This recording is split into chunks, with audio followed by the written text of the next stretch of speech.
Michelangelo Merisi da Caravaggio, one of the most influential painters of the Baroque period, had an early life shrouded in mystery and marked by hardship, setting the stage for his tumultuous career and revolutionary art.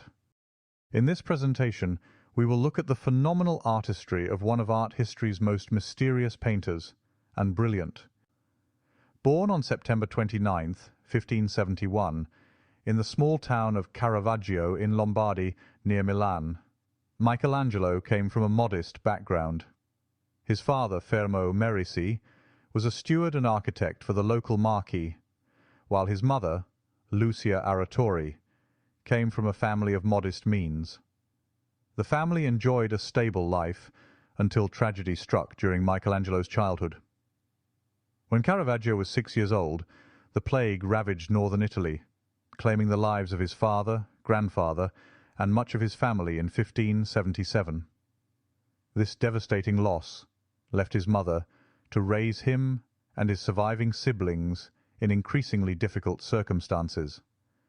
In 1584, she apprenticed young Michelangelo to Simone Peterzano, a Milanese painter who claimed to have studied under the great Venetian master Titian.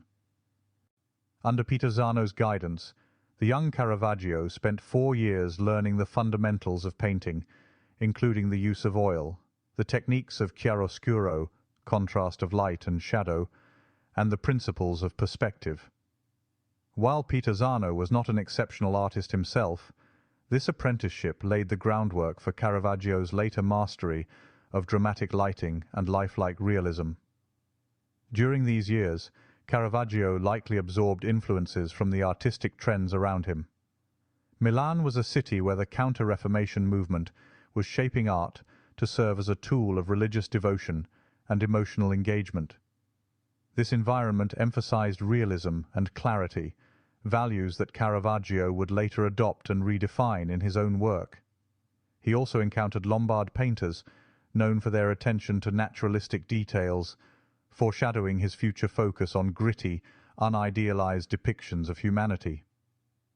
In 1589, after completing his apprenticeship, Caravaggio returned to his hometown briefly.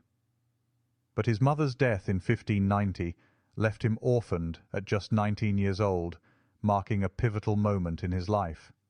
Faced with financial instability, he sold off what little inheritance he had and moved to Rome around 1592 in search of opportunity and patronage. Rome, at the time, was a thriving cultural hub, attracting artists from across Europe. It was a city undergoing a transformation, with the Catholic Church commissioning monumental works of art as part of its Counter-Reformation agenda. However, Caravaggio's early days in Rome were marked by struggle. He initially worked as an assistant in the studios of established painters such as Giuseppe Cesari, a favoured artist of Pope Clement VIII. Caravaggio's duties were often menial, involving tasks like painting decorative flowers and fruit, which provided him with little artistic freedom. Yet even in these humble assignments, his extraordinary talent for rendering detail and light began to emerge. Life in Rome was harsh for a young, impoverished artist. Caravaggio lived on the fringes of society, struggling to establish himself in an intensely competitive artistic environment. He often frequented taverns and rough neighbourhoods, rubbing shoulders with the city's underclass, a world of gamblers, street performers, and outlaws that would later populate his paintings. His fiery temperament and penchant for brawls soon earned him a reputation as a volatile figure. Despite his challenges, Caravaggio began to attract attention. His breakthrough came when he began to paint works that departed radically from the idealized and formulaic styles of the Renaissance. Instead of depicting saints and biblical figures as ethereal and distant, he presented them as gritty, relatable, and profoundly human. This approach appealed to a new generation of patrons who sought art that connected emotionally with viewers. The early years of Caravaggio's life were a crucible of adversity and inspiration. They shaped the rebellious, passionate artist who would go on to redefine the course of Western art, creating works that were as revolutionary as his life was turbulent. Employed to paint the fruit and flowers and ornaments in his pictures for a time, it is difficult to imagine the restless and forceful assistant at the atelier where it was business as usual. But at last Caravaggio painted his celebrated The Card Players, which was bought by Cardinal del Monte, who probably procured him the painting of several works in oils at the Contarelli Chapel of the Church of San Luigi de Francesi. His first altarpiece for this chapel, St. Matthew writing the Gospel, was taken down by the horrified priests as being too vulgar, afterward bought by the Marchese Vincenzo Giustiniani, who seems to have had the seeing eye for genius. Caravaggio painted a second altarpiece, which did satisfy the fathers. Then we have his masterpiece in Rome, the Pieta, or Deposition of Christ, which is now at the Vatican. Measuring approximately 300 by 203 centimetres, or about 10 feet by 6½ feet.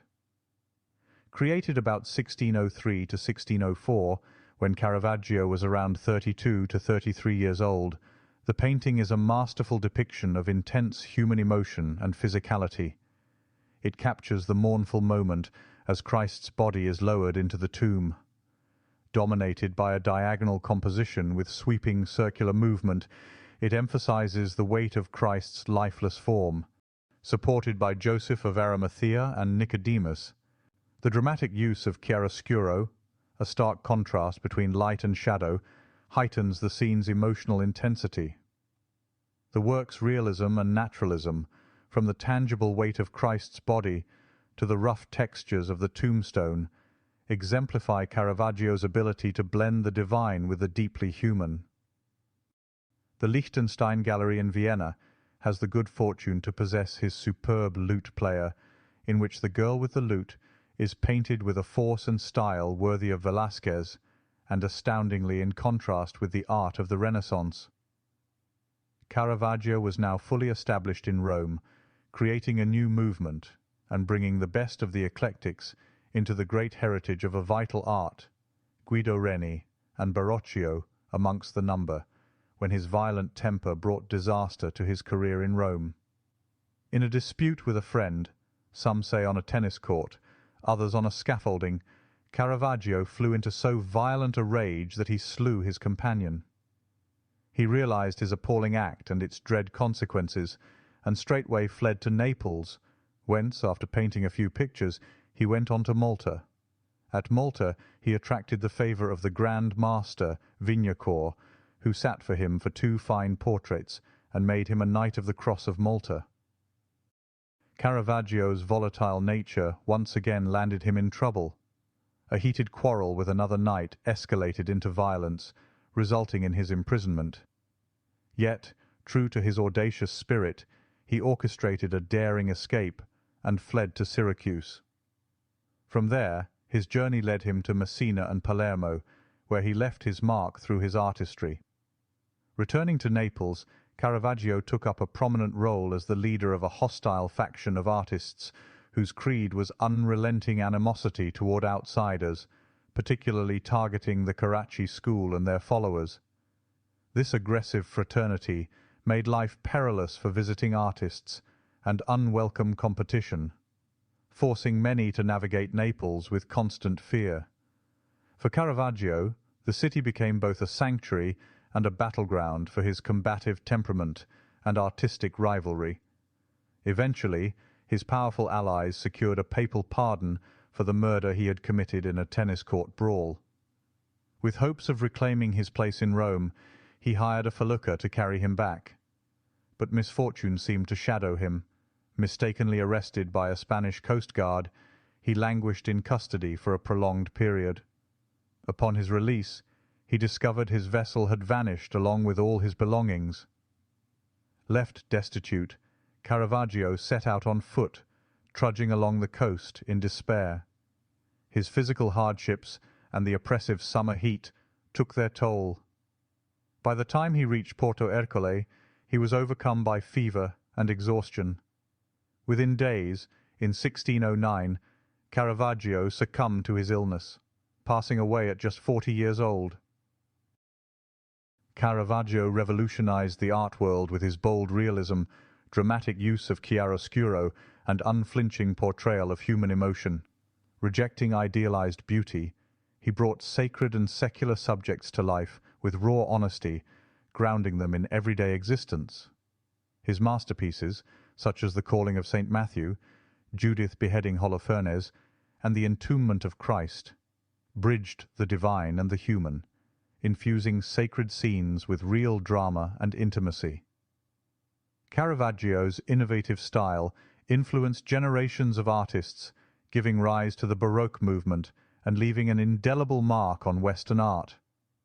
Despite a life marred by violence and controversy, his genius reshaped how art engages with light, shadow, and the complexities of humanity, securing his legacy as one of history's most brilliant and provocative painters.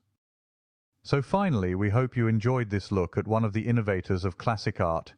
His brief life brought many treasures to our eyes and will last. Also, we hope you will subscribe and add a like to the channel, and for those who would like to help by way of a donation, there is a PayPal link below for any amount. And with that, we look forward to seeing you next time. So, bye for now.